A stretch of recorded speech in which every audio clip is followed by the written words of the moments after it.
Hi guys, welcome back to my channel. It's Angela. Um, so it's Sunday, November 1st, and we all know what that means. I always do a week ahead spread. Um, I wish it was a little warmer outside. It's very sunny outside, but it's too cold to be outside, or I'd be out there.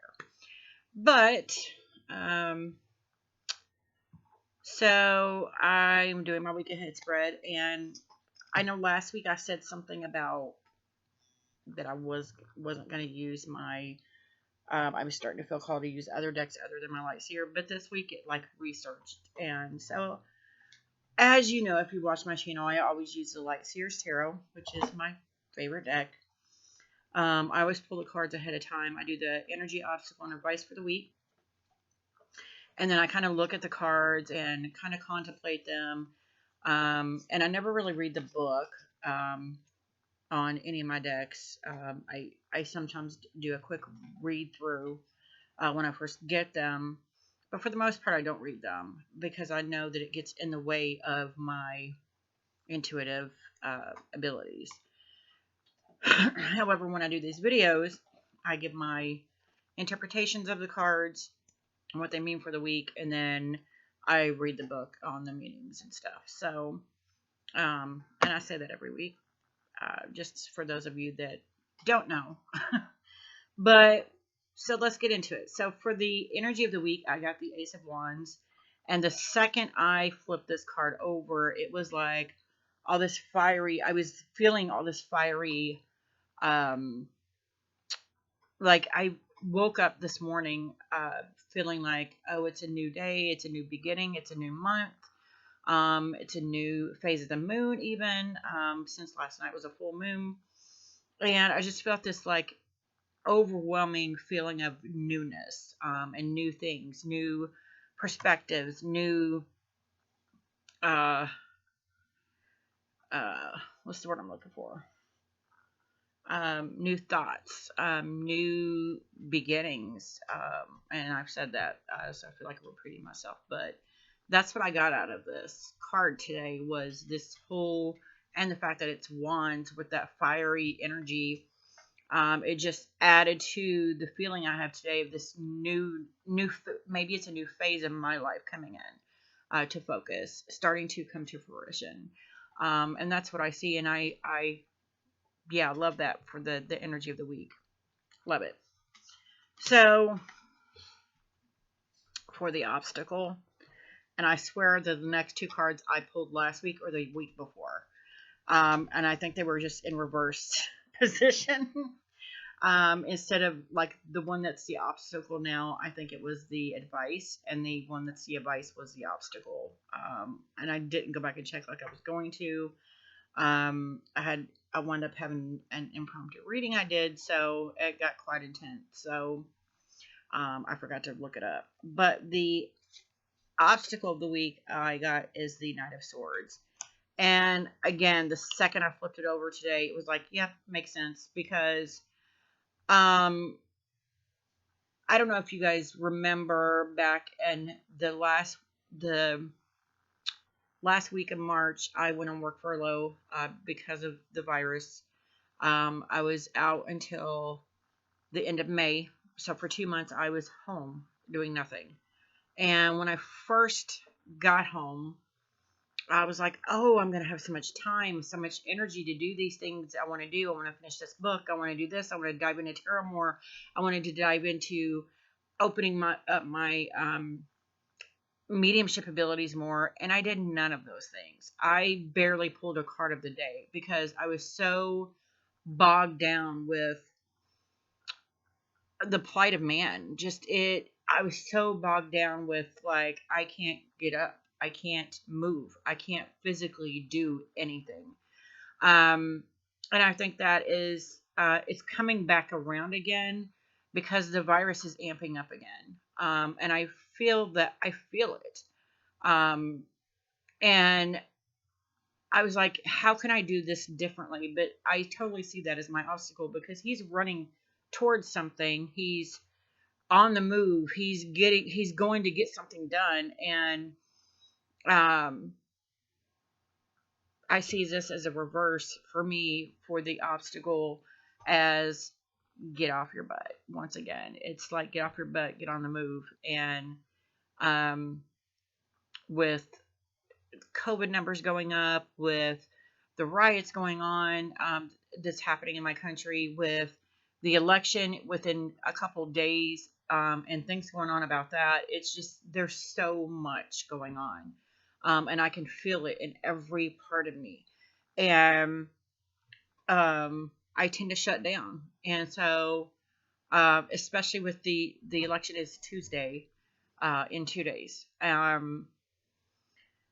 Depend on who wins. There may be a civil war going on. There may be all kinds of things happening. And I'm terrified for my family for that. And instead of actively doing something like I normally would, I tend to shut everything down. And I can feel um, that old feeling I felt back in March and April and May of not wanting to do anything, coming back. And I totally see that as the obstacle of the week. And this is just my reminder, get off your butt. So, yeah. So with the advice, and I've talked about this card so many times, and I swear I did not play in this. The Five of Wands is killing me this year. I've said before, the Five of Wands, I've always seen it up until May or June. I've seen this card as teamwork. I always see teamwork in this card, no matter what deck I have. And I always saw teamwork in this card. I know that's not what it's supposed to mean. But to me, they're working together. So at least one of them can reach the fire, whatever's happening. And one day in May or June, I was playing around with the deck, and this card flew out at me. And it was like something said, sit and really look at it. And I sat and looked at it, and for the first time, I did see conflict, which is what this card's supposed to mean. But I saw, instead of multiple people or co-workers, it was different aspects of myself. And that really threw me for a loop. And I was like, wow, like I saw this card from a whole new perspective. And I stopped pulling it for a very long time. And probably the last 3 weeks, I pulled it like 6 times again. So it's kind of like, especially with like I said, with the previous card, with the wave of things amping up again, I'm going back to that old pattern. And both of these cards to me are a reminder. What are you doing? Stop doing that. You need to look at this as teamwork again, instead of the conflict that is arising. And so that's totally what I see on that, is I need to get back to that mindset of work as a team, work as a unit, work with other people to stop the violence, to calm others down, to be that strength that others need. And that's what I see when I look at these cards this week. Because depending on what happens, it's going to be a rough week. I think. Either way, it's going to be a rough week. But yeah. So let's get into the book and see what the book says. And of course, on cue, every time I do a film, my dog wants out. She's standing next to me, staring at me like, but mommy, I got a potty. And she was sleeping 5 minutes ago. So we're going to pull up the Ace of Wands. And it's funny, I just realized I had 2 cards that were wands this week. I don't know if that means anything, but yeah. So I tend to read the Light Seer and Shadow Seer side of the energy, because to me, energy could come from either side. So the Light Seer, new ideas, the seed of potential, the arrival of inspiration, illumination, intense creativity, the mirror-like nature of consciousness. Wow. The interconnectedness of all things, the ability to manifest anything. Shadow Seer, feeling uninspired, creative blocks, the mind needing rest, unfocused energy resulting in burnout, a time to bolster your faith in yourself. I love that. Love it. This ace contains all the sparks for all the ideas, and they are generating intensely powerful light for you right now. She's connecting you with the one cosmic mind, a universe consciousness, and her delightfully magical soup that is brimming with colossal creativity. A flame burns here that is meant for you, but it hasn't been put to use yet. What will you create with this boundless potential? Stay open to receive inspiration and insight. You may be shown new information about your divine purpose or soul path, or you may even feel compelled to put something completely new into the world. If it feels good, it probably is good, and even though this ace can only predict the inception of something new, it also suggests that all of the energy to bring this project, idea, or feeling to a successful completion is available to you. And then the quote says, I seed my brilliant future with the roots of creativity and inspiration. Wow. Wow. So I'm going to pause it because she's not going to stop. Okay, I'm back. All right, so now we're going to get into card 2 in the book, Knight of Swords. Just passed it. No, I didn't.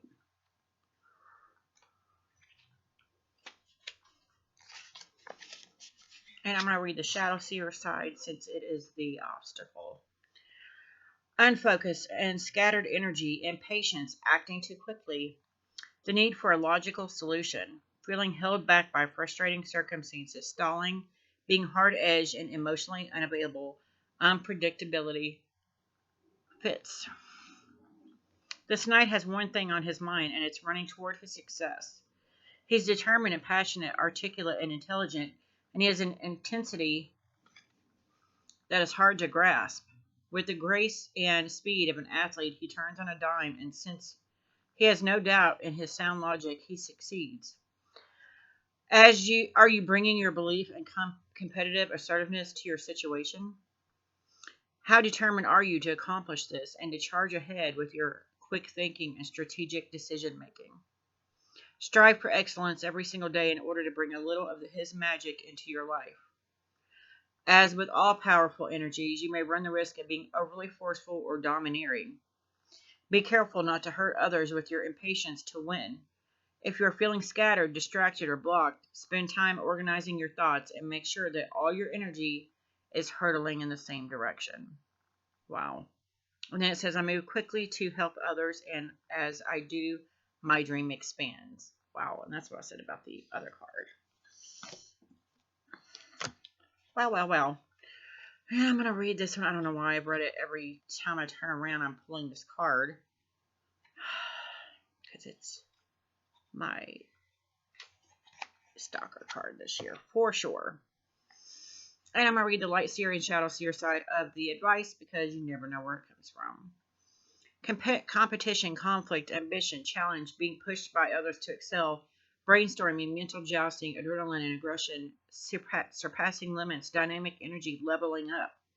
Shadow Seer, an opportunity to collaborate in group fighting or arguments, being overly competitive, not following the rules, a tendency to avoid conflict to your detriment. A little rivalry can be a good thing. It can push us to become the very best version of ourselves and to move quicker than we would if we were alone. Allow opposition and challenge to help you to evolve your methods and to push beyond self-imposed limitations. If competition becomes unhealthy and you're experiencing the shadow side of conflict or ambition, it's time to take a step back and retreat from energies that are hindering your progress. Sometimes the need to be right or personal feelings around being questioned or challenged can interfere with the ability to see your path clearly. So you may need to fly solo for a bit in order to reevaluate your options. While clashing egos can allow everything, slow everything down, they can also propel success. Choose to excel. Look for healthy competition or collaboration that inspires and motivates you. Learn from others and use competing energies as a way to enrich your experience. And then the quote says, I support others and they support me, and we rise together in accelerated harmony. Wow. And that's kind of what I was saying was this is a time where we need to lift one another up. We've got to stop the fighting. We've got to gather together and come together as a collective and just be together and show the love and show the peace. And yeah, I totally believe in that after this week. So if you have any questions, comments, concerns, I would love to hear from you. If you like this video, give me a thumbs up. If you want to see more, please subscribe. And don't forget to hit that notification button so you're not missing out on any future videos. And you guys have a great day. Bye.